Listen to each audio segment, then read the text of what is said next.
Toque, toque, toque! O sucesso bate à sua porta. Por favor, deixe ele entrar. Carecas de saber os 20 minutinhos que vão mudar a sua vida. Olá pessoal, sejam bem-vindos a mais uma aula de História aqui do Carecas de Saber, professora Giovana. Nós vamos então continuar, esta é a aula 2, sobre ditadura civil-militar. Então, na aula passada, a gente viu essas aulas de ditadura, a gente está dividindo bem bonitinho em ordem cronológica. A gente viu de 64 a 67. Esta aula será dedicada único e exclusivamente ao ano de 1968, certo? Depois nós teremos outra aula sobre o governo Médici e, finalmente, o Geisel e o Figueiredo. Então, vamos lá. O ano de 68, já dei esse spoiler na aula passada, ele é um ano em que acontecem muitos fatos no mundo todo que marcam uma série de movimentos. Por exemplo, acabei de me lembrar do assassinato do Martin Luther King, que é em abril de 68, que não está aqui, né? Então, a gente tem uma série de eventos de toda a ordem no mundo todo que vão transformar, de 68 é como que a gente fala que o mundo está em ebulição. A ebulição vocês devem ter aprendido na aula de química, quando está borbulhando, quando está fervendo, de coisas acontecendo. E é um movimento mesmo de ação e reação. Então a gente tem, por um lado, no mundo, um movimento hippie, um movimento feminista, a gente tem o movimento negro, a gente tem movimentos de contestação ao status quo, de contestação à ordem instituída, E por um lado, e por outro lado, nós temos o movimento de conservar, ou seja, o movimento que quer a vanguarda, que é a mudança, encontra um movimento que não quer, e quer barrar essa mudança, Então, se a gente tem, por um lado, a invenção da minissaia, por outro lado, a gente tem leis em diversos países, em diversos estados, que limitam, que estipulam o tamanho da saia que a mulher poderia usar. Então, isso quando você tem as mulheres queimando sutiã para dizer que ele é como se diz? Uma permanência do espartilho, que é uma opressão ao corpo da mulher, à liberdade. Então, você tem todo tipo de coisa rolando aqui, E aí você tem isso, de afirmação, da liberdade feminina, e ao mesmo tempo as mulheres divorciadas são extremamente mal vistas, e são vistas quase como prostitutas, como era no século XIX, Então você tem aqui um confronto nesses anos 60, eles são riquíssimos para a gente pensar o confronto entre o que é novo e o que é velho, E entre o que é que traz a mudança e o que traz o conservadorismo, que eu não quero mudar, eu quero conservar tudo como está. O ano de 68 é essa explosão aqui. Então, ele está aqui colocado na nossa lousa mágica. Como eu já disse, não há tudo que acontece em 68 aqui. Eu destaquei alguns eventos que têm mais relação com o meu ponto de chegada, que é o AI-5. E claro que eu estou enfatizando fatos que ocorrem no Brasil, tá? Então vamos lá. Começar em março de 68. Pessoal, só para antes de começar, tem vários livros sobre 68. O mais famoso deles chama-se 1968, o ano que não terminou. Mas existem vários livros sobre 68 que vão narrar estas coisas aqui que eu estou colocando para vocês e algumas outras também, tá? Em 2008, aliás, fizeram 40 anos, foi lançada uma série deles. Vocês podem procurar aí para ler mais sobre isso. Então, em 68, no mês de março, tinha um restaurante universitário, Comumente aí pelo Brasil se chama Rio, Em alguns lugares se chama Bandejão, enfim. Então, existia esse restaurante universitário e as pessoas podiam ir comer lá, pessoas de fora também, ele era um restaurante barato. E aí foi um rapaz, que era estudante secundarista, ou seja, estudante de ensino médio. E ele, que nem vocês, ele foi almoçar lá, porque, enfim, não tinha grana, lá era barato e tal, foi comer lá. Só que nesse restaurante, ele era um restaurante da UERJ, tá? Estadual do Rio de Janeiro. E ele era popularmente conhecido como calabouço pelo local, como aparentava. E aí, a polícia recebeu uma denúncia de que existiam nesse restaurante estudantes distribuindo panfletos contra a ditadura. O que a polícia fez? chegou metendo porrada em todo mundo e, em uma certa confusão, a polícia começou a atirar e matou esse menino, que era estudante de ensino médio que estava almoçando lá, o Edson Luiz. O assassinato do Edson Luiz é o primeiro assassinato público de um estudante na ditadura militar. E aí, na hora, as pessoas que estão lá arrancam a camisa do Edson Luiz, carregam o corpo dele pela rua. Olha aqui, ditadura assassina. Por quê, pessoal? Porque não é igual hoje, que se há casos de violência policial, claro que a maioria a gente não fica sabendo, mas muitos casos aparecem no jornal. A maior parte dos casos de violência policial, as pessoas não ficavam sabendo. Então, na hora que isso aconteceu na frente das pessoas, na UERJ, né, que é um polo de movimento estudantil, eles saem nas ruas com a prova nas mãos, e aquilo vira uma grande manifestação contra a ditadura. E o Edson Luiz vira um símbolo, a vida dele, no caso aqui a morte dele, vira um símbolo do que dessa violência da ditadura e também um polo de resistência desse movimento contra a ditadura. Então, a missa de sétimo dia dele foi na Igreja da Candelária. Para quem não conhece, a Igreja da Candelária é uma grande catedral da cidade, né? Vamos sei lá, porque em São Paulo tem a Praça da Sé, e em Maringá tem esqueci o nome da catedral que fica em Maringá, que tem um símbolo assim do cone. Enfim, cada cidade, né, principalmente grandes cidades, tem uma grande catedral, que é muito imponente. No Rio de Janeiro tem lá a Candelária, que assim como a Sé, inclusive, fica numa praça, né? E então, no dia da missa de sétimo dia dele, tinha policiamento, cavalo, cachorro, cercando toda a praça. Aquilo era um cenário para um massacre. Por quê? Porque a missa de sétimo dia dele tinha gente até a praça. As pessoas não conseguiam mais entrar, de tão lotada que estava. Muitas pessoas estavam lá, não porque conheciam ele, mas por solidariedade a ele ter sido um jovem assassinado por um regime violento. E estavam lá, e no meio da missa, por vezes, algumas pessoas gritavam, fora a ditadura, assassinos, né, e por aí afora, para que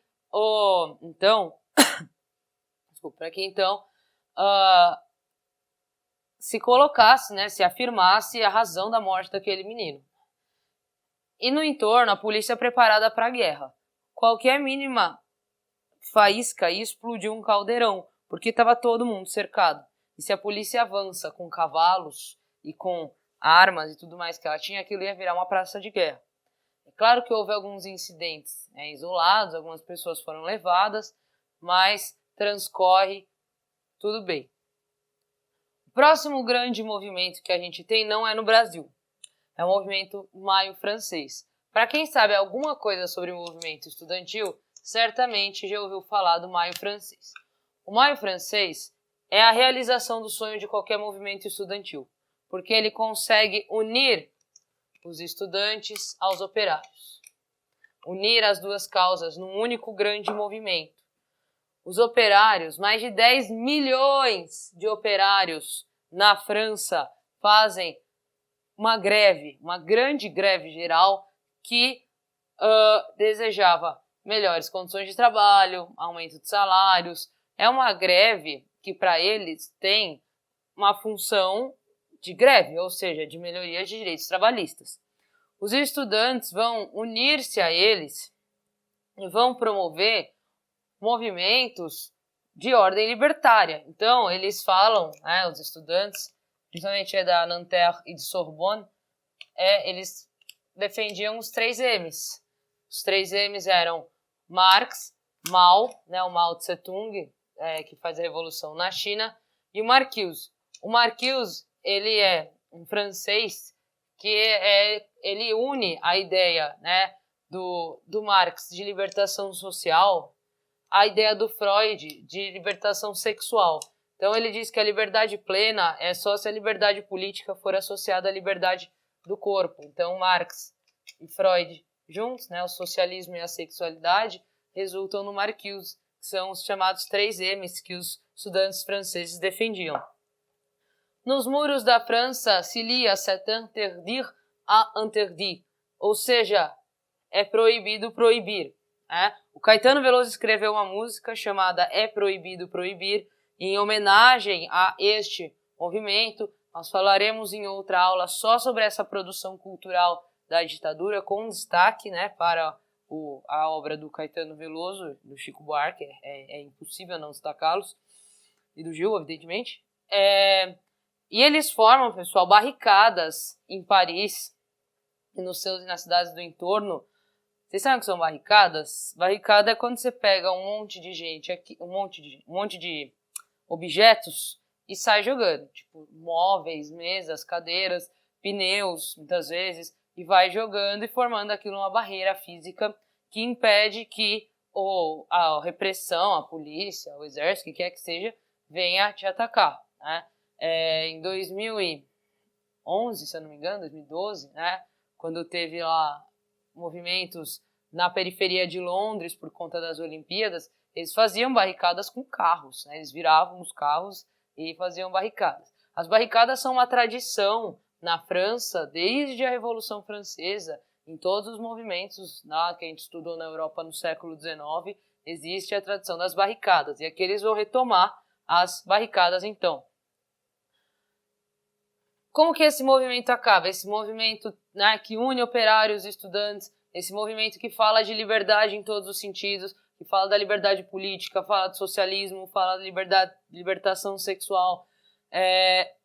Esse movimento, ele acaba porque, muito espertamente, né, sei que essa palavra existe, de maneira muito sagaz, para ser mais correto no português, os empresários cedem aos operários o que eles desejam, os operários saem da greve, e aí, pessoal, é óbvio que o grosso a massa, né, que participava dessas manifestações era de operários. Os estudantes sozinhos são facilmente, contorna-se a situação com eles são reprimidos e volta tudo ao normal. Mas esse movimento é um marco na história do movimento operário, marco na história do movimento estudantil, marco na história da França, e na história cultural, e na história política. Isso aqui é impossível a gente pensar movimento de vanguarda sem pensar nesse maio francês, tá? Então isso aqui vai inspirar, obviamente, o movimento estudantil e o movimento operário no Brasil. E não por acaso, ainda no mês de maio, a gente tem diversas manifestações na Praça da Sé, aqui em São Paulo, na capital, diversas manifestações contra a ditadura. E a gente tem também uma greve, o início de uma greve em Contagem. Contagem é uma cidade de Minas Gerais, que é uma cidade industrial, tá? Para quem não conhece, aqui é como, sei lá, o ABC aqui em São Paulo, são regiões industriais, regiões que enfim, né, entenderam, cidades que são majoritariamente compostas por fábricas. Então, uma greve numa cidade industrial é muito complicado, e ela é muito forte, é uma greve geral e que vai tomar vai chegar aos estados, a outras cidades, e que vai, obviamente, ser reprimida com muita violência pela ditadura militar. Os líderes são presos, são torturados, aliás, um monte de gente é presa, os líderes são torturados, alguns são mortos. O mesmo se dá em Osasco. Osasco fica na região metropolitana de São Paulo. Osasco era, nos anos 60, uma cidade industrial, hoje é uma cidade muito mais comercial, né? Mas Osasco era uma cidade industrial, mudou muito, né, desde os anos 60 para cá. E em Osasco as fábricas eram ocupadas, né, pelos empregados, e aí até em determinado momento a polícia invade a fábrica e prende quem está lá dentro, né? E a mesma coisa, leva os líderes presos, são torturados, alguns chegam a ser assassinados na tortura por estarem lutando pelo seu direito, né? A greve hoje no Brasil é um direito previsto em Constituição, ou seja, eles estavam lutando por melhores condições de trabalho, né? É até difícil a gente chamar de vagabundo quem luta por condições de trabalho, né? Mas enfim, tem gente que consegue ter essa linha de raciocínio.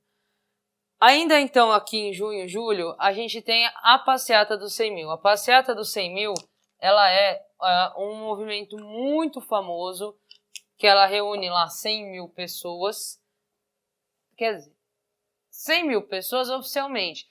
Tem gente que diz que tinham 500 mil pessoas nessa passeata no Rio de Janeiro. O fato é que os jornais vão noticiar 100 mil e ela fica conhecida como a passeata dos 100 mil. Aí vocês vão falar, mas Giovana, como é que nesse Brasil repressor, nesse Brasil ditatorial, 100 mil pessoas fazem uma passeata? Primeiro que não tinha evento no Facebook. Segundo que a polícia desceu o cacete nos 10 primeiros que aparecessem. Como é que isso foi possível? Então vamos lá, não tinha evento no Facebook. Como é que as pessoas ficavam sabendo que ia ter manifestação? Vocês já ouviram falar de um negócio muito moderno chamado carta? Ou cartaz, ou folheto, ou panfletar. Panfletar é um verbo que se usa no movimento estudantil, em movimentos sociais, que é distribuir panfletos, né? Informando para as pessoas o que está acontecendo. Era o que se fazia, né, lá na denúncia que resultou no assassinato do Edson Luiz.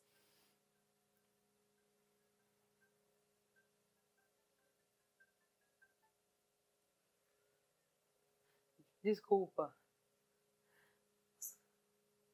Posso continuar? Problemas técnicos. Certo, sim. Como que isso pode acontecer? Primeiro, que eles... Problemas técnicos de cérebro agora. Isso, fizeram esse processo de panfletos, de distribuição de panfletos. Cartazes, pôsteres nos postes, enfim. Mas, o mais importante, como é que essa passeata pôde acontecer? Por ela ter sido amplamente divulgada, é claro que existia muita polícia lá, mas também existia imprensa. E mais que isso, existiam os artistas. Artistas como a Bibi Ferreira, a Dercy Gonçalves, elas, as mulheres, as artistas, elas iam na linha de frente, de braços dados, formando uma corrente. E elas abriam a passeata. E atrás vinha a massa da população. O Tião vai encontrar fotos aí para vocês da passeata de 100 mil que tem essas artistas de braços dados na linha de frente da passeata. Por que isso é importante? Porque nenhum governo vai se desmoralizar espancando artista em via pública, na frente de sei lá quantas centenas de milhares de pessoas e perigando desmoralizar o próprio regime. Então, qual é a melhor opção para o regime nesse momento? Deixar o negócio rolar. Mas a luz do regime fica acesa, a luz amarela, a luz da atenção. Ela está acesa. Eles estão pensando como é que eles vão solucionar isso aqui. No mês de julho ainda, a gente tem o último dos festivais de música. Os festivais de música eram promovidos pela Rede Globo e pela Rede Record. E eles originaram, por exemplo, artistas como, vocês talvez já tenham ouvido falar, Jair Rodrigues, Caetano Veloso, Gilberto Gil, Chico Buarque, o MPB4, o Geraldo Vandré, e, enfim, artistas que vocês talvez não tenham ouvido falar, mas certamente já ouviram as músicas. Os festivais, eles trazem uma riqueza ímpar para a nossa MPB, né? E esse festival, não era incomum que os festivais trouxessem músicas que tivessem um certo duplo sentido, que fizessem uma certa crítica à ditadura militar. E é em cima de um desses fatores, né, de um desses eventos, em que o júri discorda do público, e isso gera uma grande confusão, que esses festivais são encerrados. Eu conto direitinho essa história, com as músicas, com os trechos, tudo, na aula que a gente falar de cultura no regime militar, tá? A gente vai ter uma aula só para isso, não fiquem preocupados. Mas aqui deu para entender qual é o ponto central desse confronto e por que ele é fechado. Em setembro, a gente tem um evento chamado Batalha da Maria Antônia. A Rua Maria Antônia, para quem não é de São Paulo, claro que não vai conhecer, é uma rua, no centro, próximo ao centro, em que, de um lado, fica o prédio do Mackenzie, a Faculdade Presbiteriana Mackenzie, uma faculdade particular de muito renome, muito tradicional, e do outro lado fica ainda um prédio que pertence à Universidade de São Paulo. Hoje esse prédio Ele é a casa Centro Cultural Maria Antônia, que pertence à USP, mas ele não tem lá nenhum curso, né? Mas nesta época ali ficava a FCL. A FCL é a Faculdade de Ciências e Letras, onde tinha todos os cursos de licenciatura. Então, filosofia, ciências sociais, letras, biologia, física, tudo o que fosse ciência, seja exata, seja humana, era lá. Então, o Mackenzie, dentro do Mackenzie, existia um grupo de estudantes que pertencia ao CCC. O CCC é o Comando de Caça ao Comunista. O que esses caras fazem? Matam quem eles acham que é comunista. Simples assim. Nossa, mas podia? Depende. Pela lei ou pela vontade do regime? Pela lei, é óbvio que você não pode ter um grupo de pessoas que mata outras, né? Isso é meio que crime, né? Só que eles caçavam comunistas. Isso era meio conveniente para o governo militar, que é justamente anticomunista. Desse modo, o que acontece? Havia sempre muita hostilidade entre o Mackenzie e os estudantes do Mackenzie e os estudantes da USP. Sempre voava, às vezes, uma pedra, parecia uma pichação, morram comunistas, parecia outra pichação, CCC assassina, aparecia, enfim, né, vidros quebrados, existia um clima de tensão. E aí, um dia, já nesse clima muito tenso que a gente está vivendo, voa uma pedra, voa outra pedra, aí começam a voar coisas um pouco mais graves que pedras, alguém dá um tiro para o alto, e aí começa uma correria, e montam-se barricadas nos dois lados, e os estudantes do CCC começam a atirar com armas de fogo sobre os estudantes da USP. Os estudantes da USP respondem principalmente com um coquetel Molotov. Então esse confronto entre o CCC e os alunos da Faculdade de Ciências e Letras, ele vai resultar na morte de um estudante que não era nem do Mackenzie nem da USP, o José Guimarães, que era um estudante de ensino médio. Ele estava no 3º ano, ele estava numa escola que ficava ali na região da Consolação e foi vítima do que convencionou chamar bala perdida, né? Então resulta dessa batalha a segunda morte de um estudante secundarista vinculada ao regime militar. A segunda ainda no ano de 68.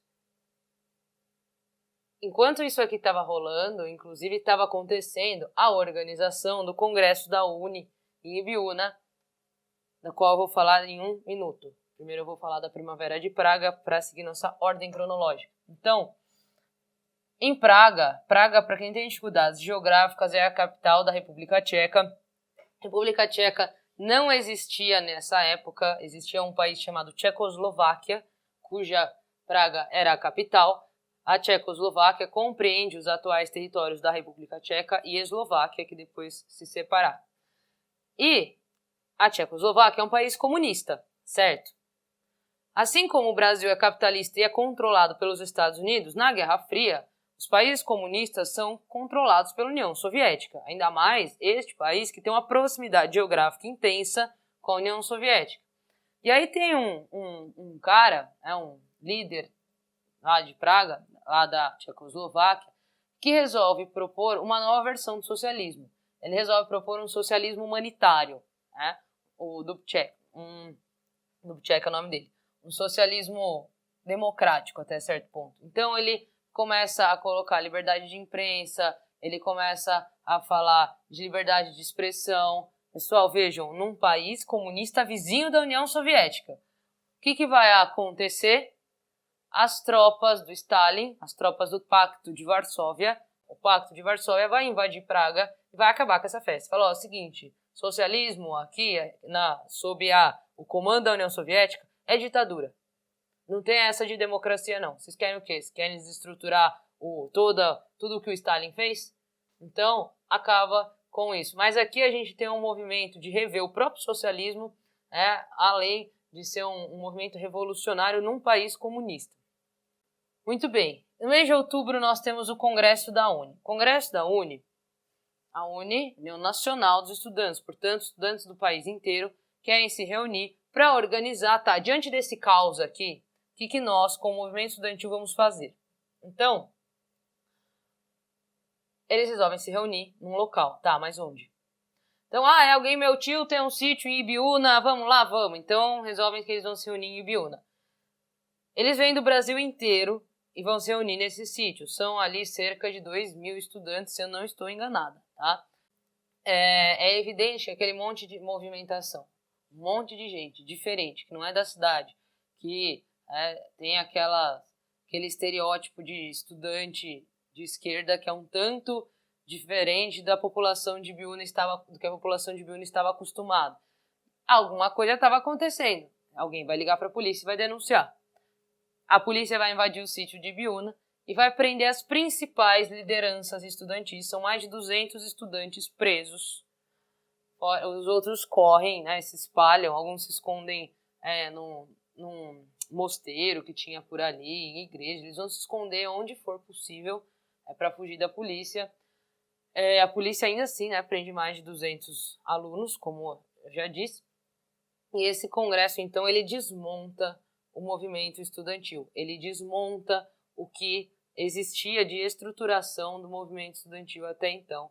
E aí não há mais, né, aqui nesse momento, como organizar o movimento estudantil. Esses estudantes vão se rachar em outros grupos e vão se organizar de outro modo daqui para frente.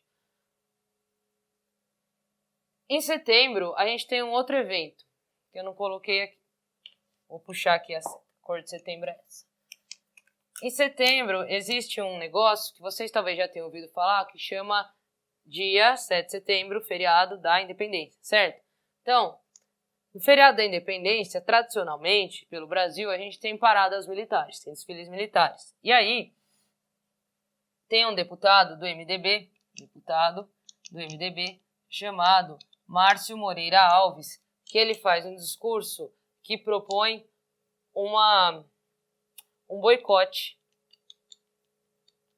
às desfiles militares. Então, ele é deputado, ele sobe lá no palanque no Congresso Nacional e conclama que as pessoas boicotem os desfiles militares como um modo de resistir ao regime militar. Isso aqui, ó, o fogo amigo, ele é visto como gota d'água para o fim de qualquer possibilidade de liberdade que existia até então.